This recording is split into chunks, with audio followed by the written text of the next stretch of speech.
And the lead to 5. Same score now. It's LeBron. Watch a little fancy behind the back here. And then there's Kyle Kuzma. Lakers got 32 points off their bench. They're up by 8. Now, here's the controversial moment. In the fourth, Hawks trying to inbound. Keep an eye courtside as a fan appears to be chirping at LeBron. Atlanta is allowing courtside fans. The fan would pull down the mask as she was speaking, which obviously is problematic at this point for any number of reasons. In the end, 2 men and 2 women were removed from the game. She had a lot to say later on Snapchat. We'll have more on that in a moment. First, let me show you how the game ended. Under 2 minutes to play, Hawks down 4. Trae Young, that's his only 3 of the night. He had 25. It's a 1-point game. Just over a minute to play. Still a 1-point game. LeBron, top of the key. Lakers had just 7 threes on the night, but that one makes it a 4-point Laker lead, and then under a minute to play, same score. Hawks down by 4. Need a bucket. Don't need this. We got defense. We got transition. We got LeBron going the other direction. 21, 9 assists, 7 boards. The Lakers get the win, 107-99. But afterwards, this was what LeBron was talking about. I'm happy fans are back in the building. I miss that interaction. I need that interaction. We as players need that interaction. I don't feel like it was warranted to be kicked out. There was a back and forth between 2 grown men, and then when someone else jumped into it and said their piece, and it kind of got blown out of proportion. So he never really seemed that upset about it. Again, her reaction was widely seen on social media last night. And then LeBron, after seeing that, tweeted, "Courtside Karen was mad." Hey, LeBron, first basketball-wise, I want to ask you about that group, the kind of new group, you and the rest of those bench guys with THT and Caruso. It was an 8-0 run in the fourth quarter starting against Boston tonight. It was 11-0, 16-0 if you include the third. What's going on with that unit and why were you guys having success? We just play extremely hard. We cover for one another, and we run. Myself, THT, Caruso, Kuz, and Trez. We got a lot of energy, a lot of speed, and we just play a lot of unselfish basketball. That's our whole team, but that group particular. And then, so you've got the Build by Black History shirt on. Obviously, Black History Month. You're there in Atlanta. I just wondered, LeBron, can you summarize this whole year, going back to George Floyd, the tragedy, everything that you went through, and now this Black History Month, what it means for you and just for everybody? To keep it all real with you, Mike, Black History Month is every month. They just happen to give us the shortest month of the year, but Black History Month is all 12 months for me.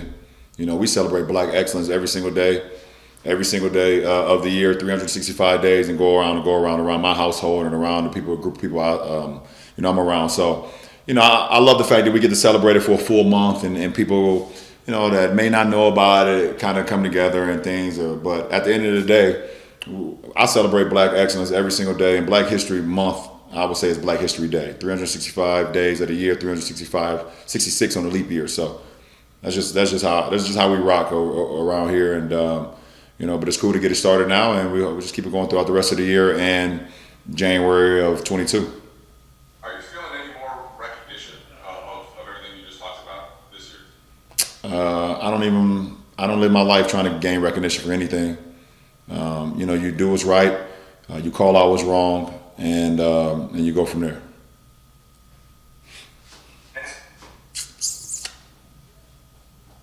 LeBron, I wanted to get your take or your comment or your perspective on the interaction that occurred with the courtside fans who were kicked out, and do you feel like that interaction exposed any sort of loophole in the COVID protocol that if fans can take off their masks to yell at the player? No, at the end of the day, I'm happy fans are back in the building. I miss that interaction. I need that interaction. We as players need that interaction. I don't feel like it was warranted to be kicked out. There was a back and forth between 2 grown men, in which we said our piece. He said his piece. I said my piece, and then when someone else jumped into it and said their piece. But I didn't think they were, should have been kicked out. But they might have had a couple of drinks maybe, and they could have probably kept it going, and the game wouldn't have been about the game no more. So I think the referees did what they had to do. It's fine. I don't think, taking down the mask or whatever the case may be at that point in time, would have harmed anybody but the people that was right next to her. I wasn't close enough to her. I don't think any of my teammates was close enough to him. Maybe a couple of the refs, maybe. So I hope they're okay. But safety first.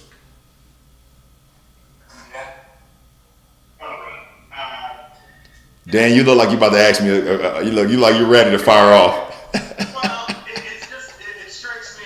It's somebody you've said all year. Like, I want fans. I Yeah. want to see fans. Does that get you more excited than when you see some people who are, like you said, a little willing to kind of toe in those waters, whether it was in Cleveland or here, just seeing those faces that close to you? Well, I mean, my guy tonight, he I don't want to say he went overboard, but he went a little bit out of bounds, too close to comfort for me. And I said my piece, and we could have moved on.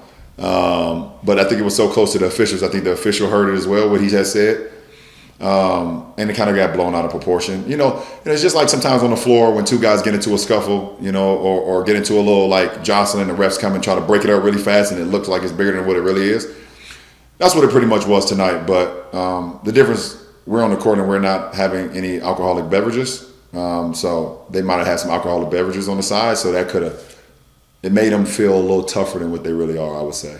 Just like Draymond. Draymond said it perfect. You were happy that this happened, right? Like you enjoyed this. Who, me? Yes. I love our fans. Laker Nation and everybody else that's against Laker Nation. It just feels better. Fans in the stands it's just better. It's better for everybody. Especially on the last game of a 14-day road trip.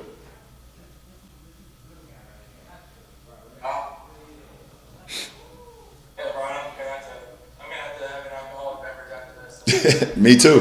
Hey, you ain't the only one. To ask a basketball question here, you guys, for the last two games, have come down pretty close. You guys made these defensive plays.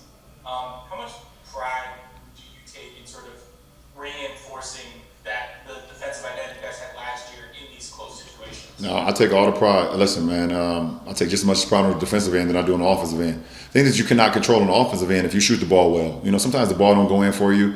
You have your mechanics perfect. You swing ball. You get being unselfish, and sometimes the ball just don't go in for you. But the one thing you can't control is how you defend. You don't have to worry about the ball going in when you're defending. You have to stop the ball from going in. So being able to get your hand on passes, deflections, things of that nature. Tonight a big play, me just being able to get my hand on Capella on that slip to the rim, and us being able to get out in transition. Dennis and AC hustling back and being able to get that steal too on Trey late in the game, and then us, sealing it with free throws. So, I take that responsibility. AD takes it. Me being able to bark out commands and things of that nature. When we defend, we're just that much better. And we want to be the best defensive team in the league, and we hold that with the utmost responsibility. Time for one more, Bill. Hey, LeBron. Before the game, Frank said it's been kind of a blend of diligence and luck that has kept you guys from having any games postponed. I mean, obviously, a lot of teams around the league have had multiple games postponed. I'm curious, is there any, in a macro sense for the season and what you guys are trying to accomplish this season, what do you see as any advantage in just getting your games played on schedule? Well, yeah, I want to say, first of all, we've been trying to be extremely responsible. The whole Lakers organization. We haven't had anyone that had to miss days or whatever the case may be since we started. We're doing our testing. Guys are staying, for the majority, staying in their rooms and staying, social distancing and things of that nature. We're just trying to do everything that the protocol is telling us we can or cannot do, and just trying to follow that to a T. There's some things you can't control. We don't know if this virus is airborne or if it's passed through, person to person. So what we can't control is just trying to stay responsible, do the things that we can do and things of that nature. And then, and it's allowed us to be full, for our games, like I said, and go out there. And because of, the strict protocols and stuff, you don't really have much time to practice, especially on the road. A lot of gyms aren't open. A lot of arenas are not open unless it's a game. You can't really prepare things on the floor, so you got to do it in film sessions and things of that nature. So to have our full group, like I said before, we've used a lot of our games as extensive practices to continue to work our habits, continue to work our strategic plan on how we can get better and better as the months go on. So, through luck, yes, but also through being responsible.